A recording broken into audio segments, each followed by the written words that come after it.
And we're just getting into the Trump travel ban, which I really want to get your guys' feedback and just give you my 2 cents on that. All right, so let's get into it. You know, here I am this weekend watching everything on social media, and you know, in typical fashion, people are continuing to throw major tantrums over this Trump presidency. I still can't believe people just don't get over it already. I don't know what it is, but Trump is the president of the United States. Time to get over it. Anyway, I can't believe people are shocked. Here's a guy that campaigned on putting up a wall with Mexico, charging Mexico for the wall, which by all indications he's going to do with Mexico sending goods over here. He's going to tax the incoming goods and pay for the wall that way. And then people are surprised about the immigration. I mean, he campaigned on a very strict immigration policy. So I don't necessarily agree with everything that he's put out in his policy, but it is something. So I'll give him that, and it's much better than what we had before. I think we can all agree on that, and you guys throw me some hearts if you agree there. You know, when you look at this, isn't about Muslims really, right? Like, this is about high-risk countries, and there are a few countries that are missing from that 7-country list. And those of you that don't know the 7 countries, I'll name them. It's Iran, Iraq, Libya, Somalia, Sudan, Syria, Yemen. I don't know why Turkey, Saudi Arabia, and Pakistan, Egypt are not on that list as well.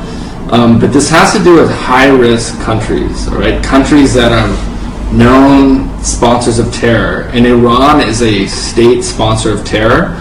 They're a huge backer of Hamas. They're a huge supporter of bin Laden when he was still alive and kicking, before my friends and colleagues put a round in his head. Speaking of that, I'll drink to round in the head of bin Laden. So there you go. The policy, Trump's policy, not perfect, but it's something, and we need better immigration, a better immigration policy in America, period, hands down.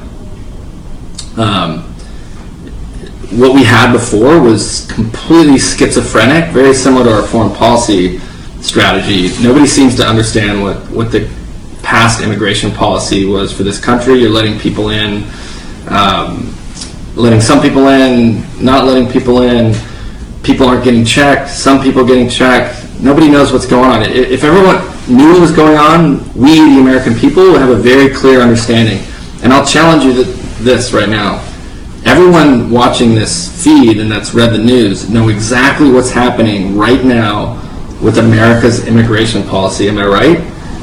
And whether it's a perfect policy or not perfect in my opinion, everybody in America knows exactly what that policy is. And when you have any type of plan, whether you're running a business, planning a mission in the military, the plan needs to be very simple, and it needs to be understood from the top down to the bottom. So while Trump's plan isn't perfect, it's something. And we need something in this country right now to protect the citizens of this country, immigrants as well, from bad people that want to do bad things. It's just the state of the world we live in. Is it a perfect policy? No. But it's something, and I think it's a place to start. I honestly think Australia has a really good policy.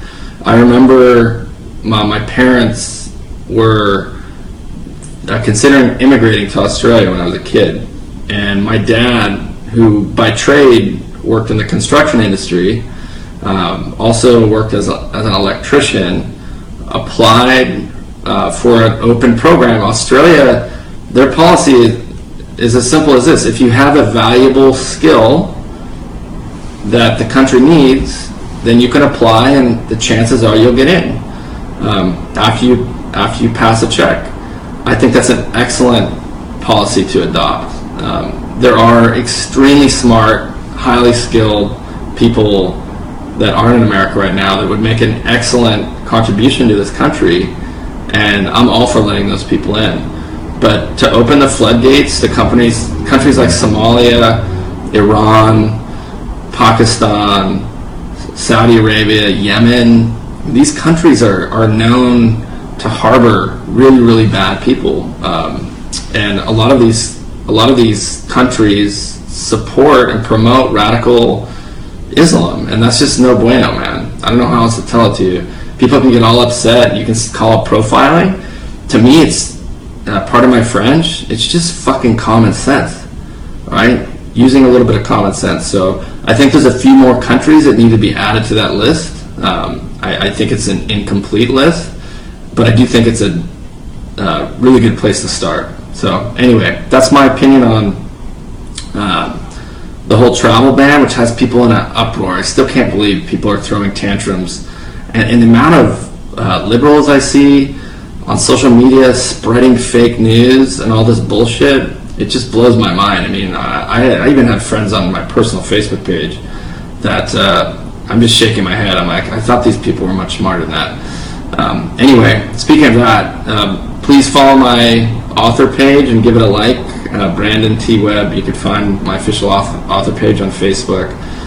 Follow me on Twitter, Brandon T. as in Tyler, my middle initial, Brandon T. Webb with 2 B's at Instagram and Twitter. Appreciate the follow and always appreciate the engagement on all my social media. And I run it myself. Let's see what else we got here.